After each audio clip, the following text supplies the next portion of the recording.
কিবিএস মানিতে আজকে রূপালী Chowdhury MD Berger বাংলাদেশকে স্বাগতম। রূপালী আপা, আজকে আপনার সাথে আমরা যে বিষয়টা নিয়ে একটু আলোচনা করতে চাই, আমাদের এই নতুন প্রোগ্রামটা আসলে প্রাইভেট সেক্টর বিজনেসকে নিয়ে করা, তাদের সাথে আমাদের একটু ছোট্ট ইন্টারাকশন হয়। আমাদের আজকের বিষয়টা হলো, আমরা জানি যে প্রত্যেকটা কোম্পানি তার মার্কেটিং এর জন্য একটা নির্দিষ্ট পরিমাণ টাকা তাদের প্রমোশনাল ব্যয় করে থাকে, এবং এই প্রমোশনাল ব্যয়টা তার পণ্যকে সবার কাছে পরিচিত করার জন্য এবং কম্পিটিটরদের সাথে কম্পিটিটিভ এজ রাখার জন্য, টপ অফ দ্য মাইন্ডে পণ্যের ব্র্যান্ডটাকে এস্টাবলিশ করার জন্য দরকার হয়। এবং আপনারা হয়তো কেউ কেউ আপনাদের টার্নওভারের 20-25% পর্যন্ত এই খাতে ব্যয় করে থাকেন, স্পেশালি যেগুলো ফাস্ট মুভিং ক্যাটাগরির কনজিউমার প্রোডাক্টস, সেখানে আপনাদের এটার প্রমোশন অনেক বেশি দরকার হয়। কিন্তু 2020 সালে প্রথম বাজেটে দেখা গেল এই টার্নওভার, মোট টার্নওভারের অনলি 0.5%কে লিমিট করে দেয়া হলো, যেটা আপনারা ব্যবসায়ীরা, আপনারা প্রাইভেট সেক্টর অনেক কথা বলেছেন এটা নিয়ে, এটার বিরোধিতা করেছেন, তারপরেও এটা রয়ে গেছে। এবার আমরা দেখতে পাচ্ছি, আমরা একটা নিউজ পাচ্ছি যে এবার হয়তো এটার উপর একটু রিল্যাক্স করা হবে, আপনাদের 0.5% থেকে 1%-এ নেওয়া হবে, অর্থাৎ আপনারা আরো বেশি টাকা প্রমোশনে খরচ করবেন।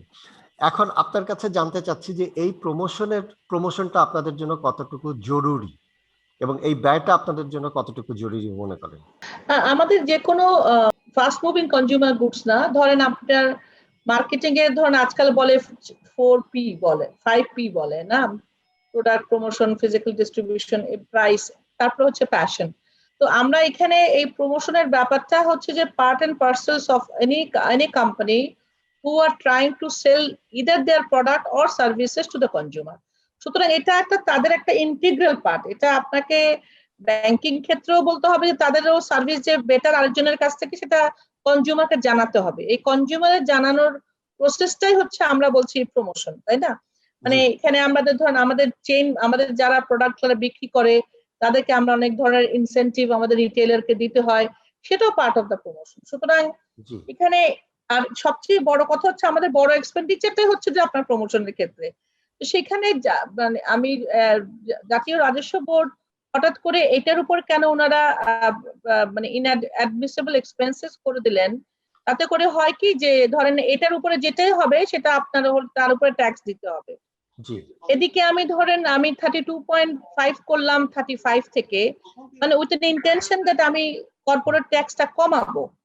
আবার অন্যদিকে আমি বলছি আপনারা কোনো একটা এক্সপেন্ডিচার আপনার ইনঅ্যাডমিসেবল হয়ে গেল, তাহলে তো দুটা পলিসি, সরকার যে মেসেজটা দিতে চাচ্ছে যে আমি কর্পোরেট ট্যাক্স কমিয়েছি, আর ইনঅ্যাডমিসেবল এক্সপেন্সেস করে দেখা যাবে যে অনেকেরই ক্ষেত্রে এটা অনেক বেশি মানে মানে ফার বিয়ন্ড 32.5 হয়ে যাবে, যদি কেউ মানে তাদের প্রমোশনের পুরো জিনিসটা অন্যভাবে ঢেলে না আসা যায়।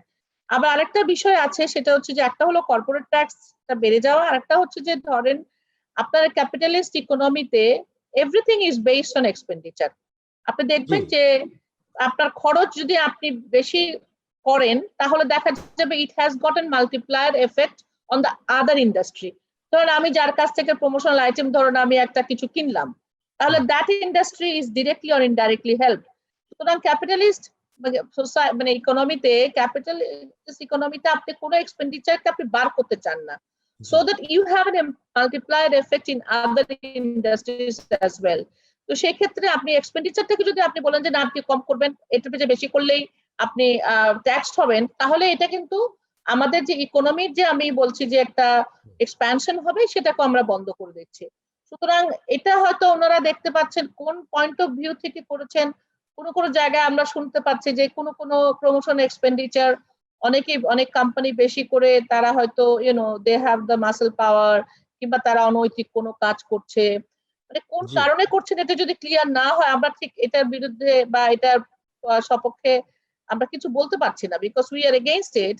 বাট ওনাদের যেটা বলছেন যে ধরেন কোনো pharmaceutical industry they do something, ওনারা যেটা বলতে চাচ্ছেন unethical, but if you think unethical, then এই আনএথিক্যাল প্র্যাকটিসটাকে কিন্তু আমি এই হাই ট্যাক্স করে বাট ইনএডমিসেবল ট্যাক্স করে আপনি সমস্ত ইন্ডাস্ট্রিকে আপনি ক্ষতি করে দিচ্ছেন। এক্স্যাক্টলি। বাট যেই ইন্ডাস্ট্রির জন্য আপনি করতে চাচ্ছেন, that should be done by the law itself. There are some practices are unethical, so absolutely banned, you cannot do that, তাহলে সেটা তো করতে হবে অন্যদিকে, নট অ্যাকচুয়ালি একটা নতুন একটা ট্যাক্স বসিয়ে। সেটার দিকে আমাদের কথা আমরা বারবার বলে যাচ্ছি। আমরা যেটা শুনেছি যে অনেক ফার্মাসিউটিক্যালস কোম্পানি তারা ডাক্তারদের পেছনে আনএথিক্যালি টাকা দেয়, তাদেরকে বিদেশে পাঠায়, এরকম অনেক ধরনের অ্যালিগেশন আমরা শুনি এবং হয়তো তার অনেকটাই সত্যি, এবং সেটাকে হয়তো সরকার একদিক থেকে হ্রাস টানার চেষ্টা করেছে, কিন্তু করতে গিয়ে আসলে সবার উপরে বোধহয় এই এই বার্ডেনটা নিয়ে এসেছে।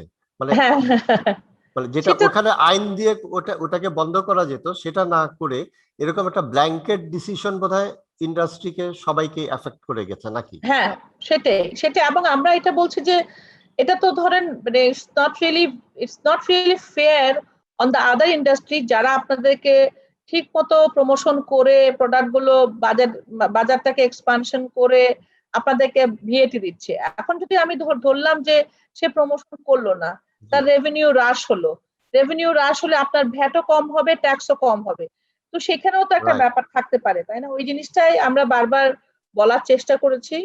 এখন দেখা যাক একটা কি এরকম সুযোগ থাকে কিনা যে আপনি আপনার কোম্পানিকে, মানে আপনি বলতে আপনি ব্যক্তি হিসেবে বলছি না, আমি জাস্ট প্রাইভেট সেক্টর হিসেবে বলছি, যে প্রাইভেট সেক্টরের একটা কোম্পানি সে প্রমোশনাল অ্যাক্টিভিটিস বলছে কিন্তু আসলে প্রমোশনাল অ্যাক্টিভিটিজে টাকাটা খরচ করছে না, ফলে এখানে একটা ট্যাক্স ফাঁকির ব্যাপার থাকে। এই এরকম কোনো কনসার্ন থেকে কি? না শুনেন, এগুলো কোনো বিষয় না, মানে আপনি যদি the whole thing, মানে আপনি যদি কি আপনি করছেন বা করছেন না, ইথিক্যাল বা আনইথিক্যাল প্র্যাকটিসটাকে দেখার জন্য একটা অডিট হয়, তাই না? একটা এক্সটার্নাল অডিট হয়, এক্সটার্নাল অডিটর সেটাকে আপনার বলে দেয় যে যার ওনাদের যত অ্যাক্টিভিটি ছিল সেগুলো দ্যাট ওয়াজ ফাউন্ড অলরেডি। এখন আমাদের দেশে একটা জিনিস দেখা যায় যে অনেকেই হয়তো অডিটটাকে আমরা হয়তো ম্যানিপুলেট করার চেষ্টা করি কিনা আমি জানি না, I do not know, but আমি বলি যে আমরা যারা লিস্টেড কোম্পানি আছি তাদের তো কোনো এখতিয়ার নাই, আমাদের নিজেদেরকে ঠিক রাখার জন্য we have our internal auditor. At the same time আপনার বছরের শেষে আপনি যদি অ্যানুয়াল রিপোর্ট করেন, ওটা এক্সটার্নাল অডিটরের ভেট ছাড়া কখনোই এটা আপনাকে পাবলিশ করতে পারবেন না। সুতরাং আপনি নৈতিক অনৈতিক বিষয়গুলো তো আপনাকে অডিটর দিয়ে ঠিক করতে হবে। আপনি কোনো ট্যাক্স দিয়ে নৈতিক অনৈতিক বসে বিষয়টা ঠিক করা, আর একটা জিনিস দেখতে হবে, whether has it been done anywhere in the world যে আপনি প্রমোশনাল এক্সপেন্ডিচারের উপর আপনি বাদ দিচ্ছেন, মানে সেটা তো আমরা কোথাও দেখিনি। আমরা দেখতে পাচ্ছি যে বেসিক্যালি আপনার যেটা দেওয়া হয় সেটা হচ্ছে যে আমাদের কাছে মনে হচ্ছে যে ধরেন আপনি যেটা বললেন, আমি কোনো ইন্ডাস্ট্রি নামে না জেনে আমি কোনো কিছু বলতে পারবো না। এটা ধরেন আপনি যদি একটা কথা বললেন, সেটার উপর ভিত্তি করে there has to be research, there has to be some kind of thing done by somebody যে হ্যাঁ এই ইন্ডাস্ট্রি এরকম কাজ করছে, বাট আমার পক্ষ থেকে সেটা বলাটা ঠিক হবে না, because I really don't know, I have not really seen. সুতরাং ওনারা যদি মনে করেন তাহলে এটা ল মিনিস্ট্রি আছেন, সেখান থেকে ওনারা কাজ করতে পারেন। আমার দিক থেকে আমরা যেটা বলতে পারি যে আমাদের অন্যান্য ইন্ডাস্ট্রির ক্ষেত্রে প্রমোশনাল এক্সপেন্ডিচারের উপর যে বারটা সেটা আমরা মনে করছি যে বিজনেসের জন্য ভালো না।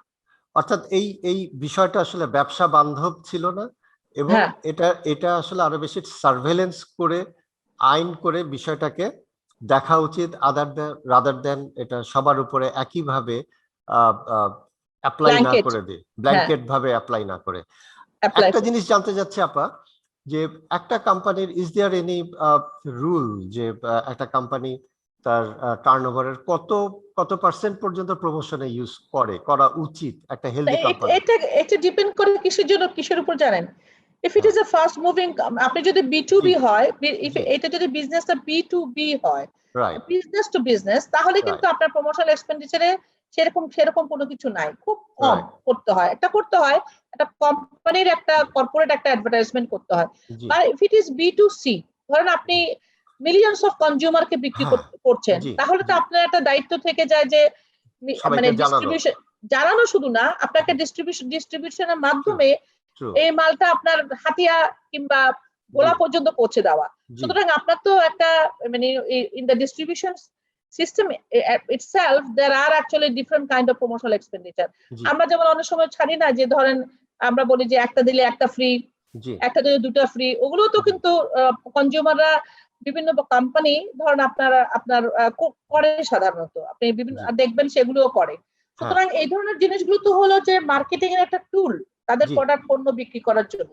জি, এখানে তো এখানে আপনি এখানে আপা একটা এথিক্যাল কোশ্চেন যদি আমি জিজ্ঞেস করি, যেমন ধরেন যে নাইকি যে জুতা কোম্পানি, তারা মাইকেল জর্ডানকে যখন দিয়ে তারা অ্যাডভার্টাইজমেন্ট করানো শুরু করলো, তাকে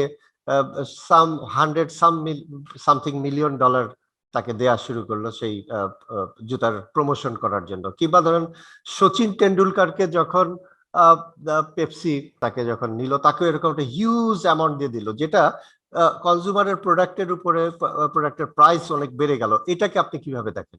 এটা একেবারে ভুল কথা। ধরেন আপনি যখন একটা ব্র্যান্ড অ্যাম্বাসাডার নেবেন, জি, আপনি চিন্তা করবেন, ওরা অঙ্ক করে রাখে যে এই ব্র্যান্ড অ্যাম্বাসাডারকে এত টাকা দিলে how many people are going to buy this product, জি, উনার ফলোয়ার কজন, এবং Right. এই জন্য কিন্তু উনারা যে খরচ করছেন আপনাকে বুঝতে হ্যাঁ, হবে, price is determine by the competition. আমার কি রাইট, খরচ হলো তার উপরে রাইট, আমি একটা মার্জিন রেখে যেমন তেমন প্রাইস কিন্তু আমি করতে পারবো না। This is one strategy where actually monopoly is there. আপনি তো ওখানে যে কোনো আপনি যদি বলেন নাইকি একটা রাইট, প্রাইসিং করছে, অ্যাডিডাস ইজ দেয়ার, অ্যাডিডাসের জন্য ধরেন আরো অন্যান্য ব্র্যান্ড আছে, সুতরাং ও চাইলেই যে আপনি একটা, আপনারা ধারণা করেন যে আমি একটা বিশাল বড় একটা কিছু রাখলাম, তাতে করে আপনার বিশাল বড় আমি প্রাইসিং করলাম, এটা কনজিউমারের উপরে হলো। বাট ফ্রি ইকোনমিতে you are given a choice, আপনি তো রিজেক্ট করতে পারেন আমি প্রোডাক্টটা কিনবো না, I will buy something else, there are right, some other shoes. Right, সুতরাং এটা ব্র্যান্ড কে কাকে কত টাকা দিবে না দেবে মুক্ত অর্থনীতিতে সেটা আমরা কিন্তু কন্ট্রোল করতে পারবো না। জি, আমাদের যেটা বলার থাকতে পারে সেটা হচ্ছে যে প্রতিটা মানে কর্পোরেট হাউসকে আমি নিজে বলতে পারি, সেটা হচ্ছে আমাদেরকে আরো বেশি হয়তো সিএসআর অ্যাক্টিভিটি করতে হবে। We must do something better right, then other than actually আমরা শেয়ার হোল্ডারের যে বেনিফিটটা বাড়াচ্ছি, একই সঙ্গে we need to do something, engage with ourself with the community. সেটা আমি বিশ্বাস করি যে রাইট, আমাদেরকে অনেক কিছু করার আছে, শুধু আমরা নিজেদের প্রফিট দেখলেই চলবে জি, না, আমরাও সমাজের জি। একটা অংশ। রূপালী চৌধুরী, আপনাকে অসংখ্য ধন্যবাদ আমাদের টিভিএস মানিতে আসার জন্য। আপনাকেও ধন্যবাদ। ভালো থাকুন।